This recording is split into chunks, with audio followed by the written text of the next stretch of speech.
our heads be the head. With your head, let our heads be the head.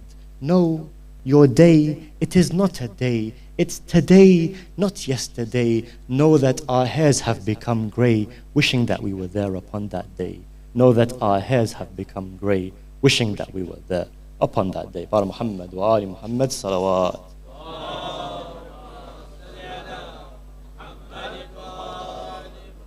Let's have a second louder salawat.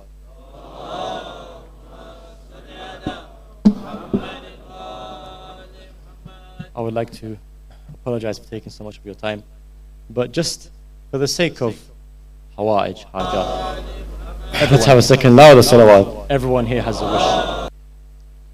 And there is a small line of poetry that I say, and truly it's so true.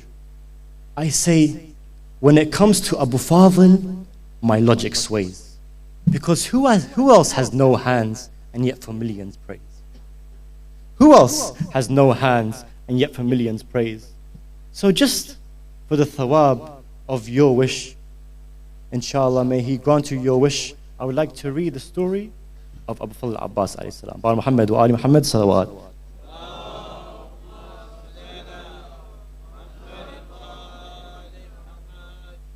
They say the most heartbreaking line of the Maqtal about Abu Fadl Abbas alayhi salam is where it says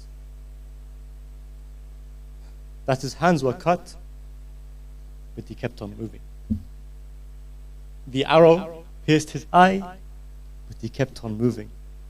It was only when the arrow pierced the canteen where the water was kept, it says, فَوَقَفَ الْعَبَّاسِ مُتَحَيَّرًا.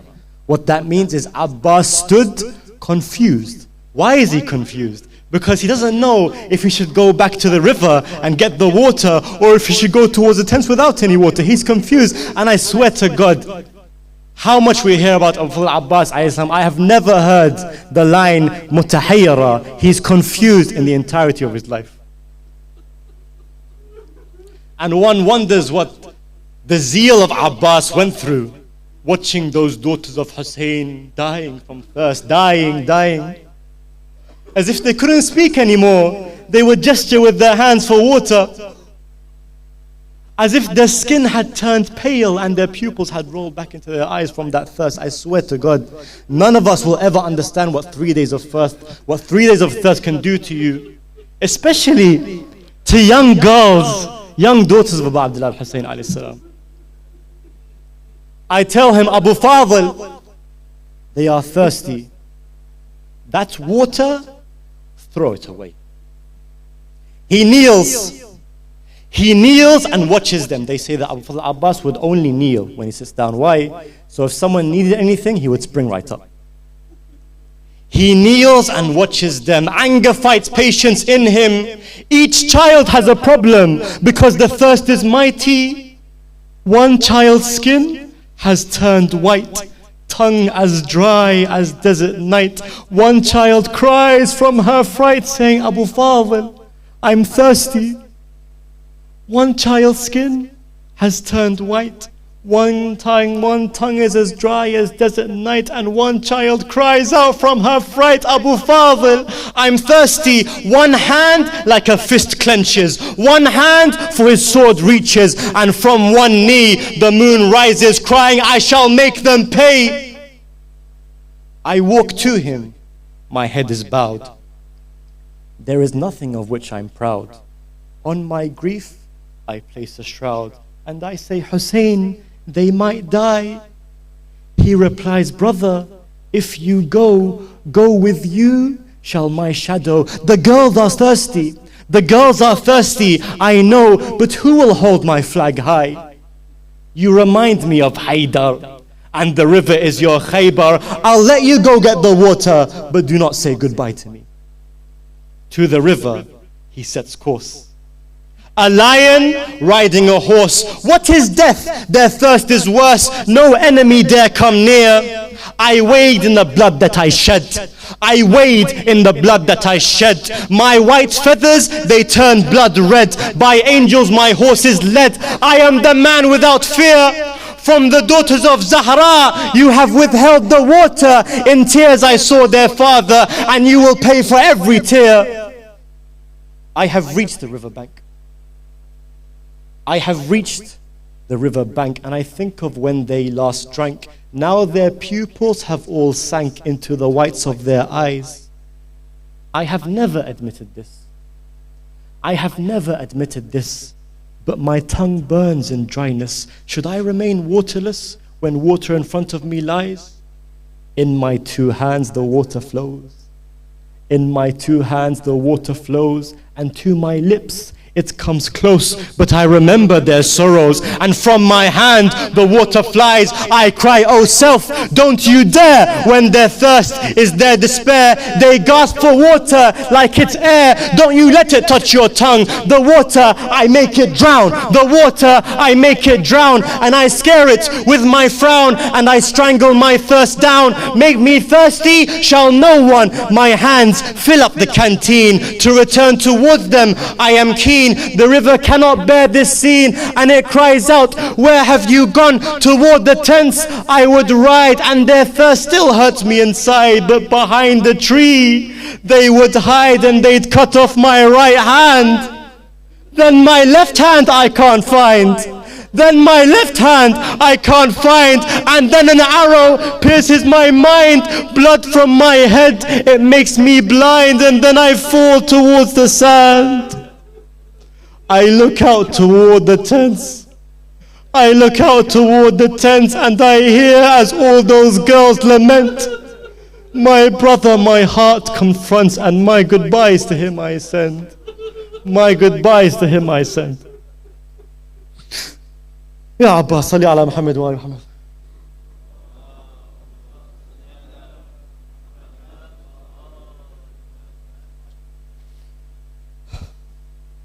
Second salawat, please.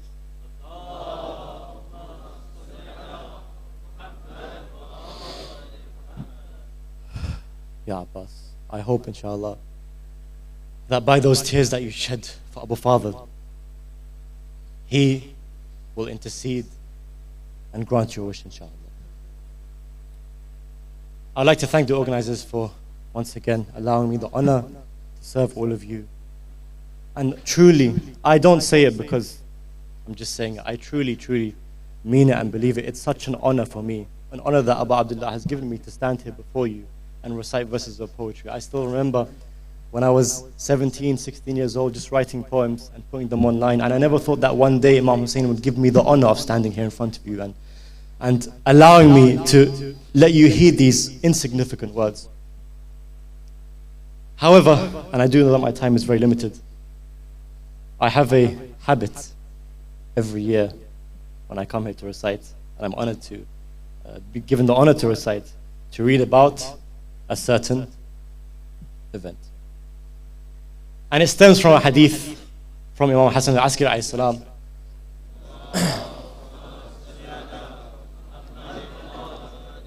He says there are 5 signs of the believer, 5 signs of the mu'min. One of them is that they pray 51 rakat a day. And may Allah, inshallah, make us of those people, inshallah. And I speak to myself first. A second is that they wear a ring on their right hand. A third is that they prostrate on dust, as to, of course, remember their death and the fact that we shall return to dust. The fourth is that they say Bismillahir Rahmanir Rahim out loud. And the fifth is that they have a habit of always returning to Ziyarat al-Arba'in of Imam Hussein.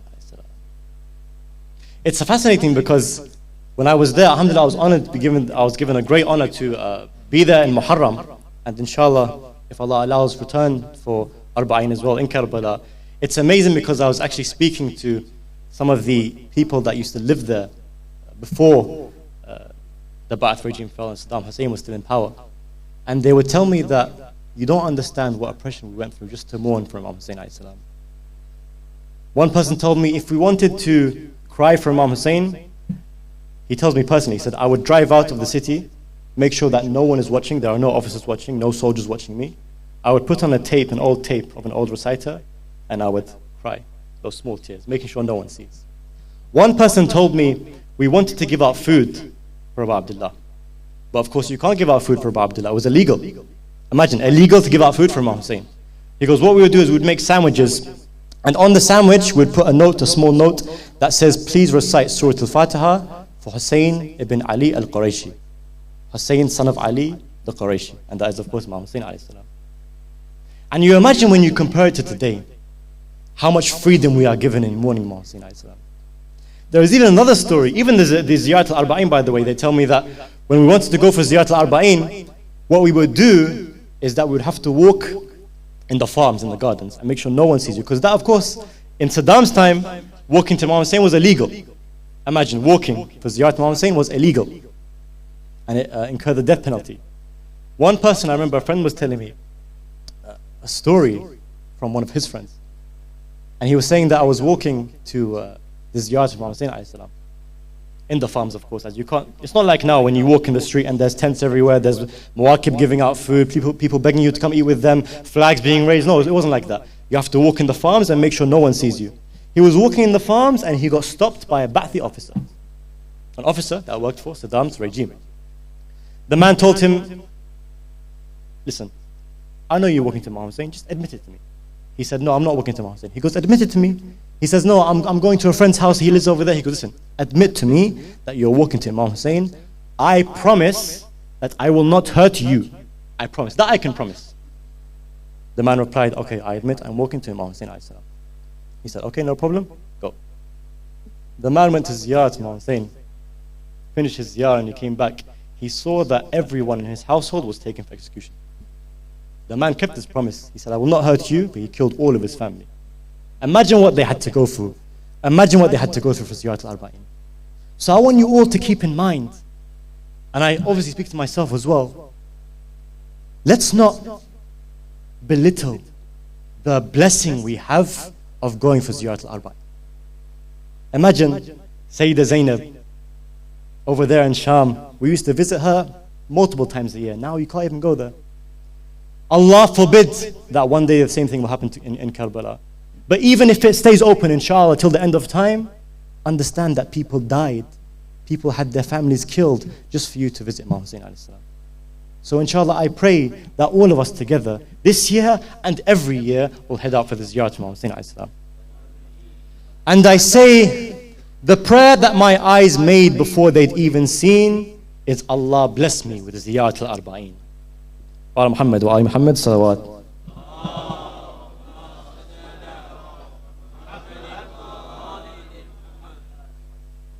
The prayer my eyes made before they had even seen is, oh Allah, bless me with Ziyarat al-Arba'in. Before I became, Hussein called my name. On earth, my birth, his earth, my worth. God created me from clay, and yet he teased me with Hussein's dust. Yearning Karbala's scent, reaching him was not a choice, but a must. Since then, children, till when they're men, have a yearning to reach Hussein's grave, and reach it year after year. I watched this before I was created, and I yearned to shed a tear. I prayed, earth swayed, dismayed. I made a promise to God and Muhammad that when I was created, I will reach the land that swims in the dust on which I prostrated, a moth to a flame. I walk,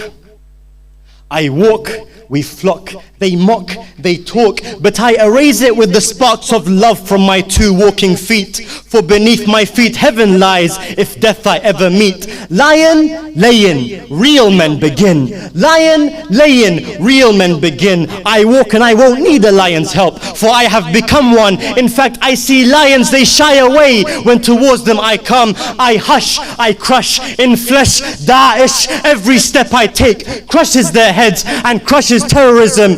And with every Hajj and Umrah, it crushes Wahhabism to bring them to shame. Mighty, weighty, 40, plenty are the days which we are given to crush all of Hussein's enemies. mighty, weighty, 40, plenty other days which we are given to crush all of Hussein's enemies, and we crush them with our numbers which can outweigh the 7 seas. Listen, glisten, hasten, shorten the list of excuses you've chosen to not stand before his grave. Understand that your master craves you just as much as him you crave. Seize it, own it, live it, light it, the fire that burns within you, crying out Hussein's name daily. Be the one that reaches his grave and cries out in tears. Finally, cry out, void of blame. Heartbreak, hearts break, I ache, awake and alive is the morning of Hussein. Despite how much we have died, despite how many times our tears for our master we had to hide. Names crossed, hearts tossed, souls lost, what cost? And now a holocaust. Names crossed, hearts tossed, souls lost, what cost? A holocaust of lovers of Hussein that lasted for centuries. And now our freedom on the road towards Hussein, the whole world sees. Love chars our scars and stars are ours. For every soul that walks towards Hussein, a star watches in awe. The tears enter the eyes of Fitrus, and from Jibrail's eyes they pour. What wonderful fame. So rise up, rise up, rise up, don't stop, don't swap, don't drop that flag that you're holding to show Abbas that his flag can still fly. Every time you twirl it, it brings joy to his one working eye. Incite his might with light, your right to walk holding his flag. And each time it flutters, his heart flutters. Remember what he taught you. Besides that flag, nothing else matters. He's kneeling, he's healing the wailing and the complaining and whatever else comes into his shrine as people beg from him. They beg God and Abu Fadl. They beg God and Abu Fadl, and through him God gives all to them. Rise up. Rise up, don't stop, don't swap, don't drop the flag that you're holding to show Abbas that his flag can still fly. Every time you twirl it, it brings joy to his one working eye. Incite his might with light, your right to walk holding his flag. And every time it flutters, his heart flutters. Remember what he taught you. Besides that flag, nothing else matters. Besides that flag, nothing else matters. Kneeling, healing, wailing and complaining and whatever else comes into his shrine.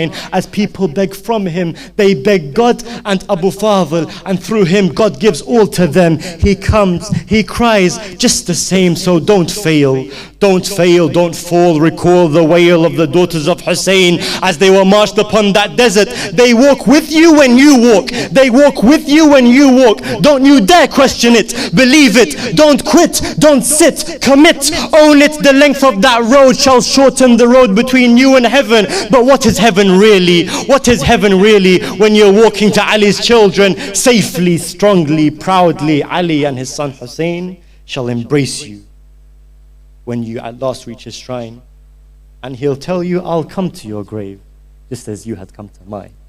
He'll tell you, I'll come to your grave just as you had come to mine. Death I overcame. The prayer my eyes aid, the prayer my eyes made before they had even seen. Oh Allah, bless me with Ziyarat al-Arba'in. Oh Allah, bless me with Ziyarat al-Arba'in. Thank you so much. I hope that Allah subhanahu wa ta'ala grants all of you, inshallah, the Ziyarat al-Arba'in every year, inshallah. Thank you so much for listening to me. Wassalamu alaikum jami'an wa rahmatullahi wa barakatuh. Bara Muhammad wa ali Muhammad. Salawat.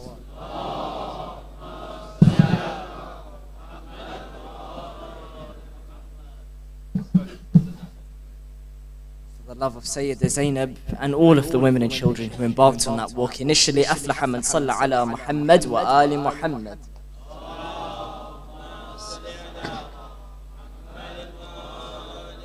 Imam al-Sadiq said that even if you go to Hajj every year, even if you go to Hajj every year of your life, but you do not go to the ziyarah of Hussein ibn Ali, then you have abandoned one of your obligations towards Allah and His Messenger. For verily Allah subhanahu wa ta'ala has made it mandatory on the believers to fulfill the rights of Hussein. And the ziyarah is obligatory upon every Muslim. Such is the emphasis placed by the A'imma on conducting the ziyarah of Arba'een and the ziyarah of Imam al-Hussein in general. There's one thing that really shatters the heart when you're conducting this walk. And again, mine's away from Leicester, mine's towards Karbala. And I remember it was the first time and the only time I've done this walk. And as you come to the end and you're tired, you want to shower, you just want to rest. And then you go through this checkpoint, and I remember some of the guys went through, and as opposed to just being a checkpoint that's straight, it was one that was on a corner. So we're going through, some of the guys went first, went round the corner. We just saw that they just stopped. And at this point, you've seen these welcome to Karbala signs for the past 6 hours. And for those 6 hours, you're thinking, when is it? When is it happening? And it was at that point, when you're thinking, why has he stopped? You get round that corner, and I swear to you, that feeling when you're on the street that leads to Al-Abbas' shrine. Many of us here, our parents have always given us this superhero to look up to, and that is Al-Abbas. And when it's that first time that you get to see him, that man who when you were 5, you kind of just looked up to as this glorious superhero that was just invincible. And then day after day you learn more and more, and then you initially hear about his tragedy, and then probably when you're about 10 and 11, it then starts to click as to what it means to lose either of your arms, let alone both. And then you start to develop that emotional connection with Sayyida Ruqayya and the Atfal and the orphans. And then you realize what it means when the arrow pierces the canteen that he was holding. And then at that moment when you turn that corner and you see the dome of Abbas, there was 2 reactions. 3 actually. Some of them just stood there, and these are guys, you never see them shed a tear. And they literally just stood there, bags dropped, and just shaking their heads, bawling with tears. There are others who I swear to you, they saw it and just ran. Forget the group, they just ran. And there are others who get on their hands and legs and they crawl to Al-Fadl Abbas. But the common thing is that each of them were just drawn to this magnet, a magnet of love. And I really hope we all get that opportunity, inshallah. Before we move on to our final recital before the Masa'ib begins, I just wish to share with you one more hadith. And this comes from the one who was ill in Karbala, our 4th Imam, Imam al-Sajjad alayhi salam.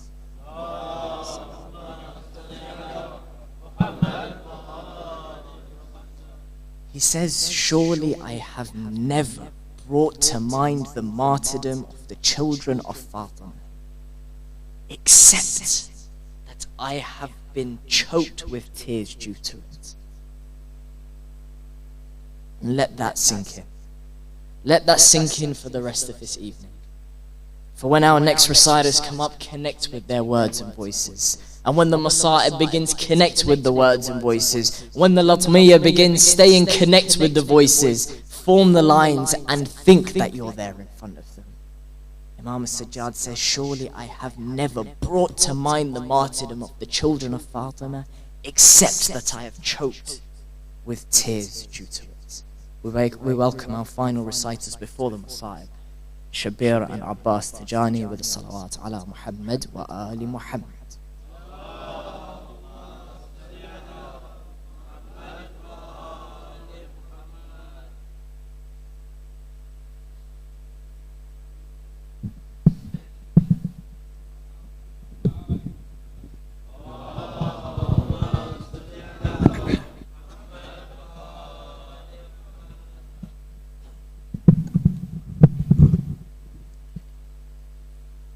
Even if they cut my body into 1,000 pieces, each piece will call your name. your name, Hussein,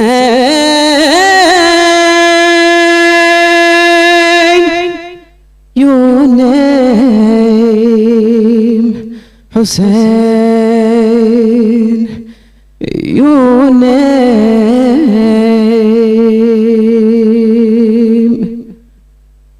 Hussein. صلوا على محمد وآل محمد.